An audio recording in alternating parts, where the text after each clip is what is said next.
안녕하세요.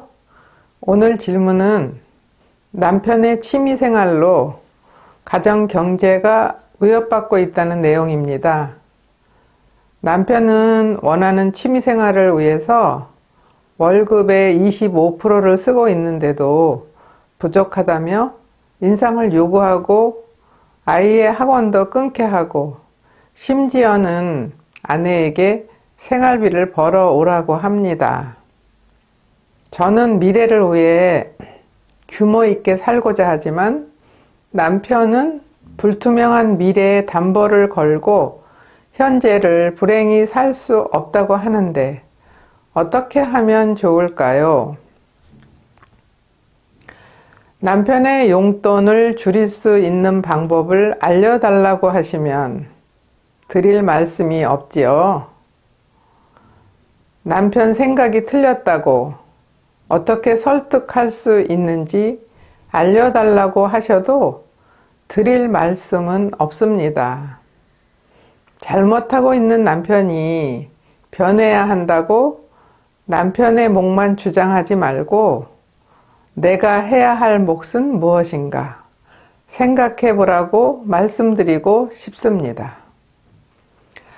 아이의 학원을 끊게 한 남편이 자기 자식이 잘못되기를 바라면서 그만두라는 결정을 내리지는 않았을 것이고 또 다른 이유가 있었을 것이라고 생각해 봅니다.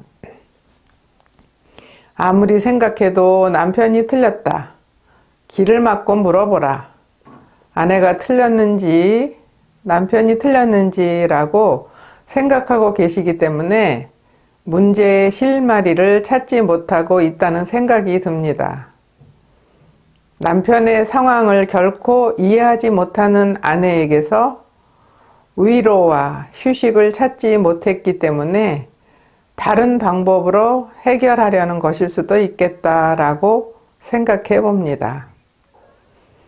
낭비하는 남편은 틀렸고 전략하고 알뜰한 아내는 옳다라고 세상의 모든 일들을 옳고 그름으로 판단하는 것에 익숙한 우리는 옳고 그름 외에 또 다른 판결도 할 수 있다고 생각을 바꾸어 본다면 좀 더 쉽게 문제 해결의 실마리를 찾을 수 있다고 생각해 봅니다.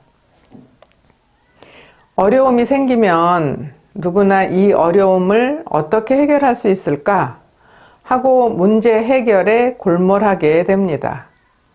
그렇지만 그 문제 해결에 골몰하기 때문에 왜 이런 문제가 일어났는지 그 원인을 살펴보는 여유를 잃어버리곤 했던 저의 경험을 떠올리며 생각의 각도를 조금 바꾸어 보고 싶었습니다. 가정 안에서 일어나는 어려움들은 통상 가족들 간의 관계가 좋지 않을 때 일어납니다. 예를 들어서 퇴근하고 돌아온 남편이 부인이나 자녀들과 함께 보내는 시간이 취미 생활보다 더 재미있고 행복하면 시간과 돈을 다른 곳에 쏟아붓고 싶지 않을 수도 있다고 생각해 봅니다. 어떻게 하면 남편의 지출을 줄일 수 있을까? 라는 생각은 잠시 접어두고 왜 그토록 취미생활에 매달려 살아야 할 미래조차 포기해 버리려고 하는지 살펴보는 것이 우선이어야 한다고 생각합니다.